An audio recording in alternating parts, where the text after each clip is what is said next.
첫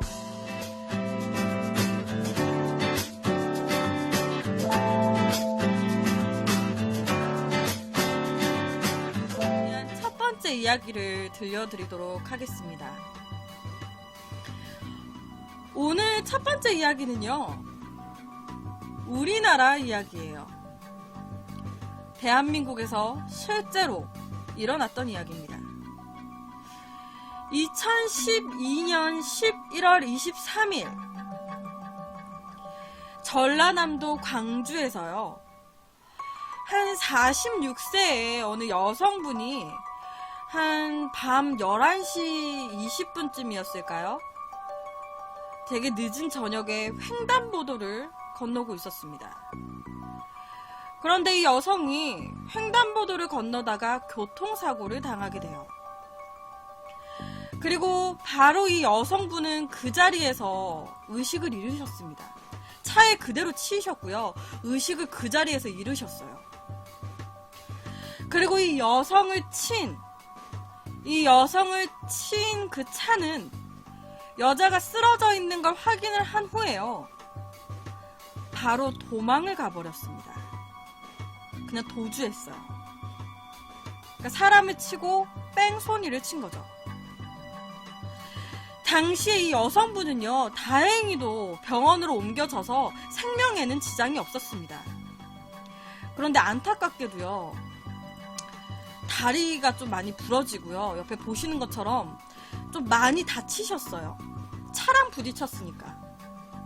당시에 이 다리 같은 경우에는요, 이 다리만 전치 14주 정도 나왔대요. 그 외에 다른 곳도 많이 다치셨고요. 당시에 이 여성분도 나이가 이제 40대시니까 가족이 있잖아요. 이 아내분이 다쳤다라는 얘기를 듣고 남편분이 너무 놀라서 뛰어왔습니다. 너무 놀래잖아. 하나밖에 없는 나의 와이프가 교통사고를 당했고, 그게 또 뺑소니를 당했다고 하니까 혹시라도 여성분이 사망했으면 어쩔 뻔했어. 남편이 너무 놀라서 달려온 거예요.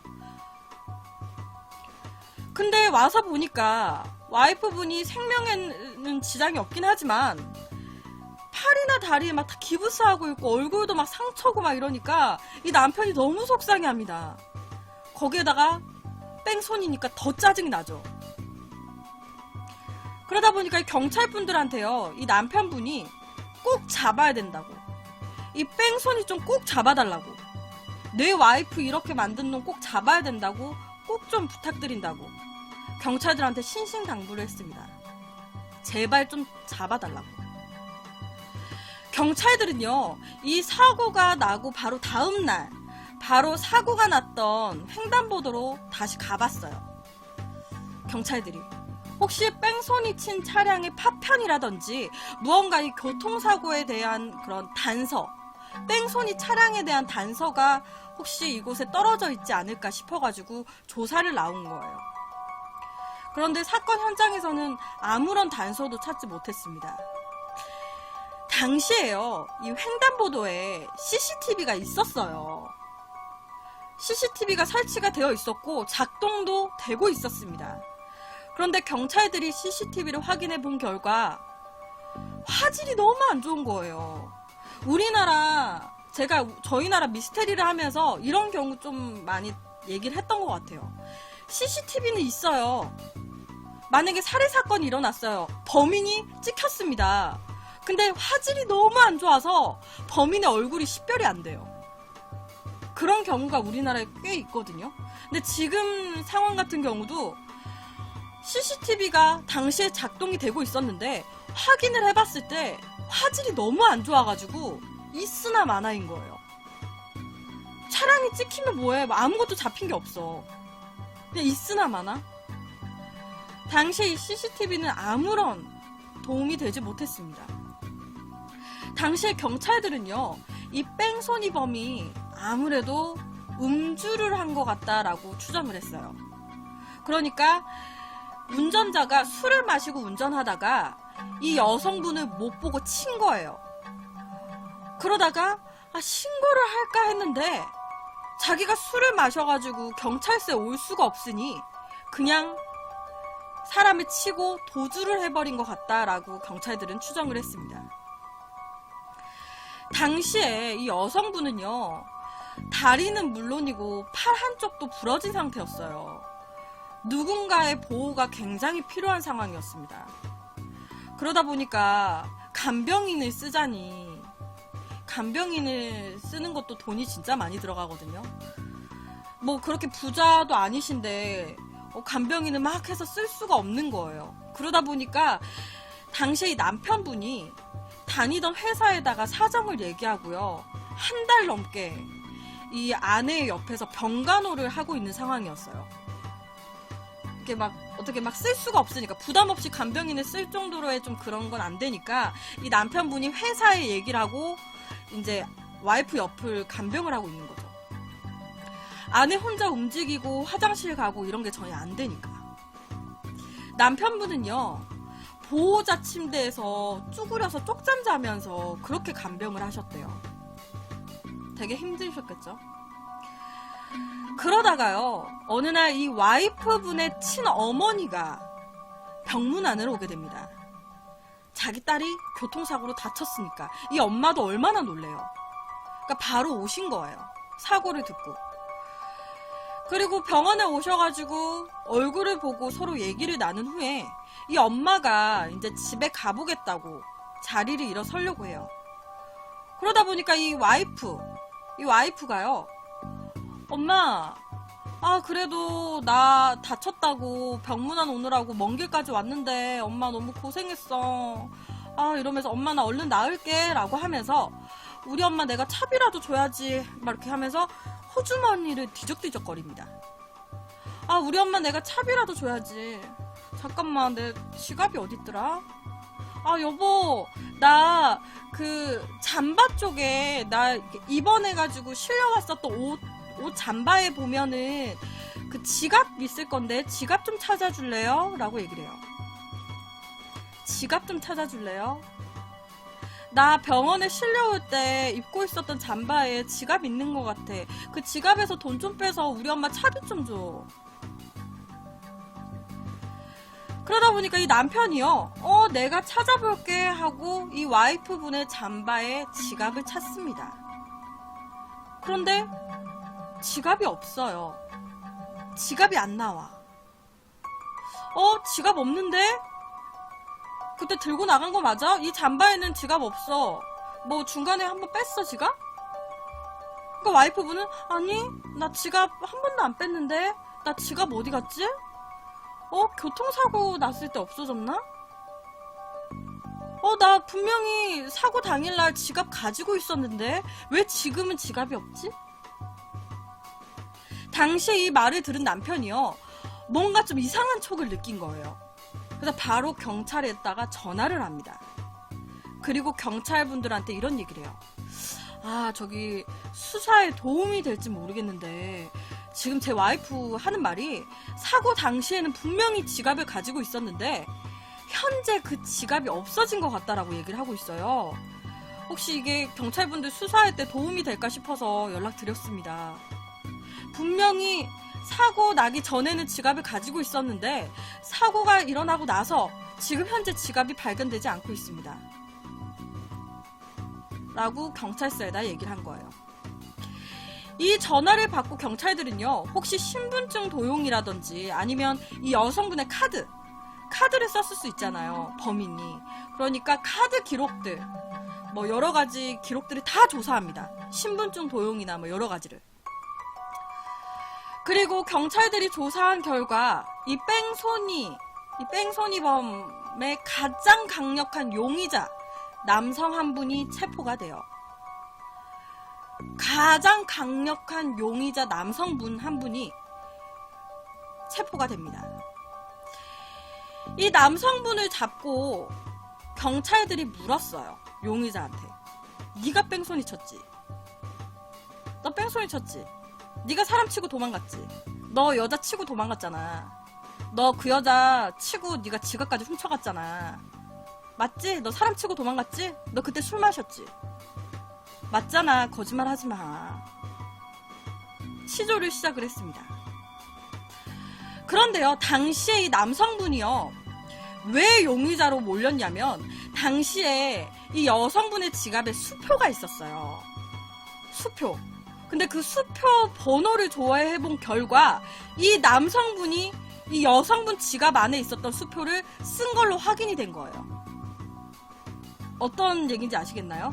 잃어버린 그 지갑 안에 수표가 있었는데 이 남성분이 그 수표를 쓴 게 확인이 된 거죠.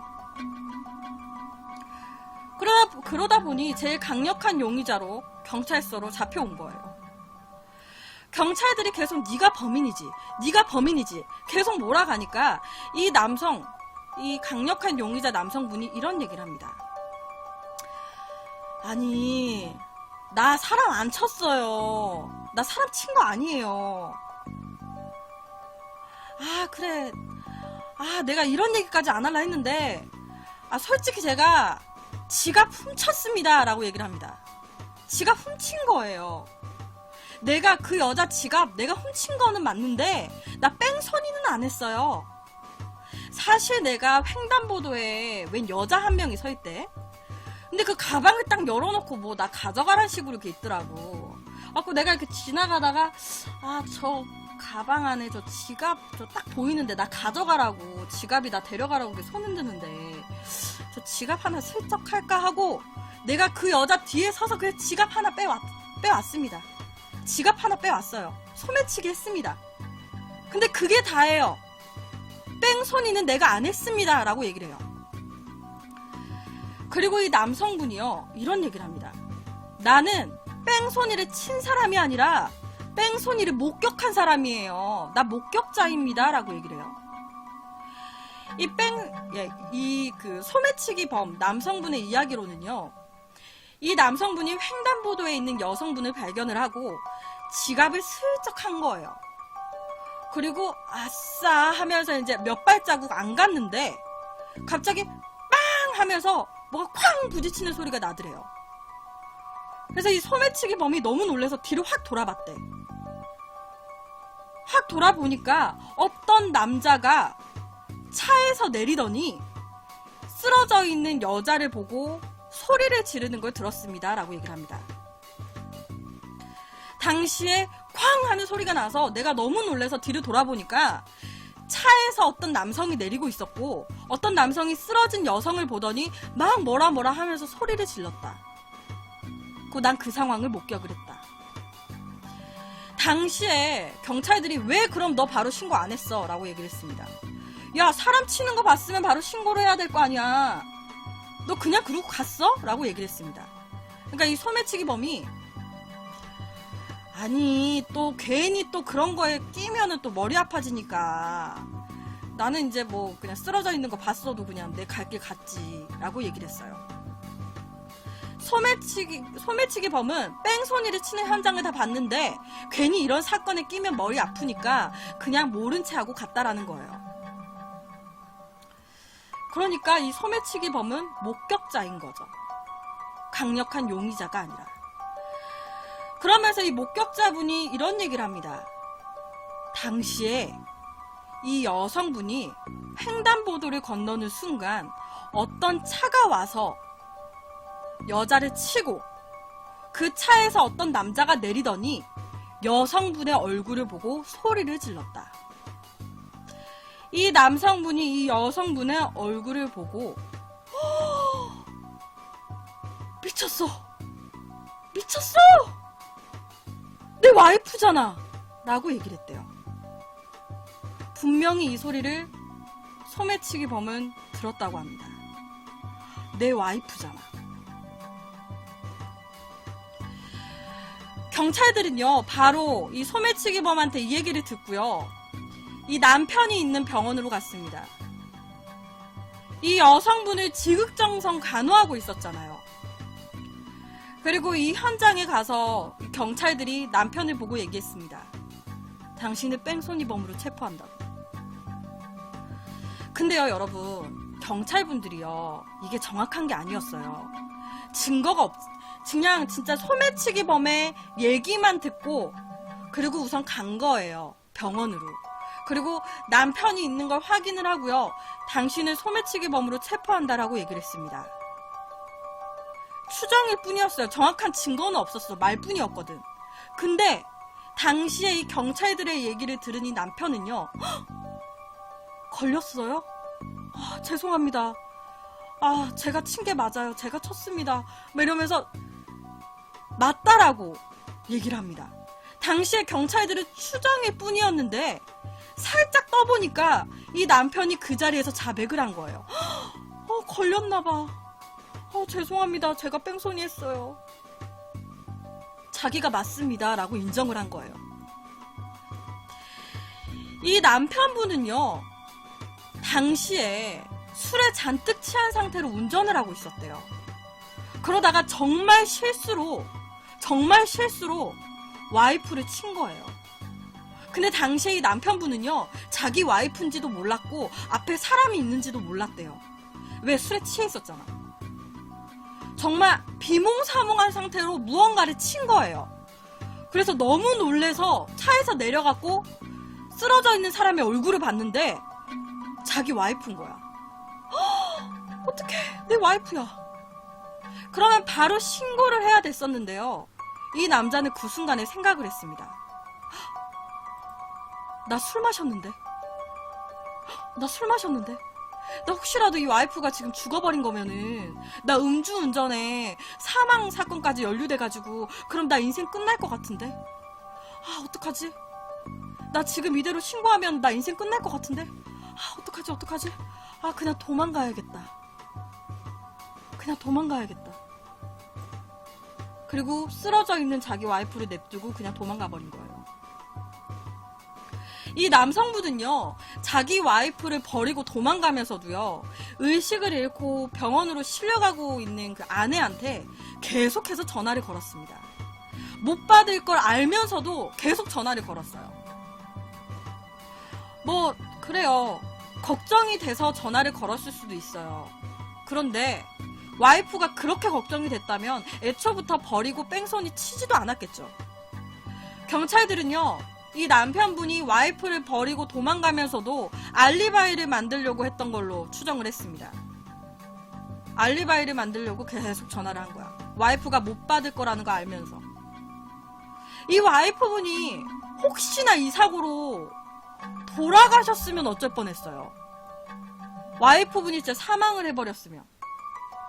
그런데 정말 다행히도 이 와이프분은 살았습니다. 그리고 이 남편은 아무것도 모르는 척, 지금 처음 와이프의 사고 소식을 들은 척 능청스럽게 병원으로 달려와가지고 눈물 흘리면서 경찰분들한테 범인 꼭 잡아야 된다고 연기를 했던 거예요. 실제로 이 지갑이 없어졌다고 수사에 도움이 될까 연락드렸다라고 하는 것도요, 일부러 자기가 용의선상에서 벗어나려고. 왜냐면 이 남성분은 소매치기 이런 거는 모르니까 자기가 용의선상에서 조금이라도 제외되려고 자기가 직접 그냥 경찰서에 전화해서 지갑이 없어졌다, 수사에 도움이 될까 연락드렸다. 다 술수인 거죠. 이 남성은요, 사고가 발생하고 3개월 후 소매치기 범이 붙잡히면서 밝혀졌습니다. 참, 남편이 와이프를 차로 쳐놓고 뺑소니 친 사건, 그리고 다음날 와서 지극정성 간호하면서 연기한 사건이에요. 솔직히 저는 외국 사건으로는 이런 게 좀 봤지만 우리나라에서도 난 이런 사건이 있었는지는 몰랐어요. 이 와이프분이 모든 걸 알았을 때 느꼈을 그 배신감은 어마어마했을 것 같습니다. 자기가 치워놓고 죽든지 말든지 그냥 도망가놓고, 나 살겠다고 도망가놓고 아무것도 모르는 척 와서 아내를 위해 희생하는 척을 한 거잖아. 아무것도 모르는 와이프는 고맙다, 내 남편 최고다, 정말 내 남편만한 사람 없다 이러고 다녔고, 자기가 친 건데, 남편이 친 건데. 그래서 오늘 첫 번째 얘기는 우리나라 2012년도에 그 전라남도 광주에서 일어났었던 어이없는 이 뺑소니 사건에 대한 이야기를 가지고 왔습니다.